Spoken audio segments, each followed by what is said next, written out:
جب آپ یہاں پہ آئیں گے تو کیا ملے گا؟ اب بہت سارے لوگوں کے ذہن میں ایک جواب ہے کہ مولانا جب ہم یہاں پر آئیں گے ثواب ملے گا. ٹھیک ہے، تو یہ جو ثواب ملتا ہے یہ معمولاً آخرت میں ملتا ہے.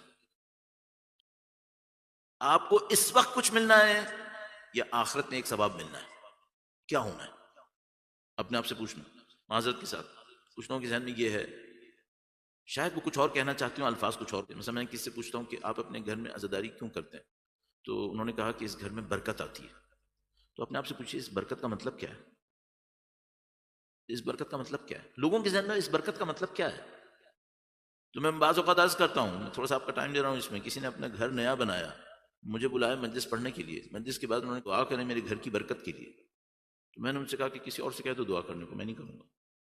کہ نہیں، آپ اصرار کر رہا ہوں کہ آپ دعا کریں. تو میں نے ان سے یہ کہا کہ پوری کائنات جو سب سے بابرکت گھر تھا وہ سیدہ کا تھا.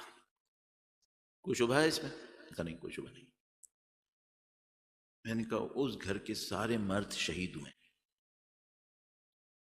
اس گھر نے اسارتیں اٹھائی ہیں. صحیح ہے. اب تو مجھے صرف ایک بات بتا دو، تم کون سی برکت کی بات کر رہے ہو؟ ہم میں سے بہت سارے لوگوں کے ذہن میں یہ برکت نہیں ہے. ہم لوگوں کے ذہن میں وقت کیا ہوتا ہے؟ میرے جیسے لوگ وہ سوچتے ہیں برکت ہے کہ میری تنخواہ بڑھ جائے گی، آج میرا گھر چھوٹا ہے مجھے بعد میں بڑا گھر مل جائے گا، آج میری عزت کم ہے کل میری عزت بڑھ جائے گی. یہ وہ برکت ہے جو اس گھر میں تھی؟ کچھ اور ہے. اب میں اپنے آپ سے پوچھتا ہوں، میں عزاداری سید الشہداء میں جاؤں گا، اگر سید الشہداء نے میری عزاداری قبول کی تو کیا ہوگا؟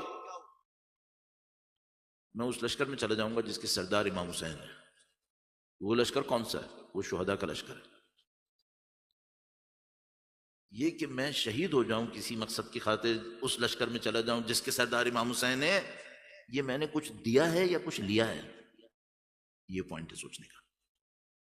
اگر انتہا پہ چلا گیا تو کیا ہوگا؟ میری جان قربان کی ایک مقصد کے لیے میں ایک لشکر میں جانے والا ہوں انشاءاللہ جس کے سردار امام حسین ہے، اگر میں اس میں کامیاب ہو گیا میں نے کچھ دیا ہے یا میں نے کچھ لیا ہے؟ اس کو سوچ لیجئے گا.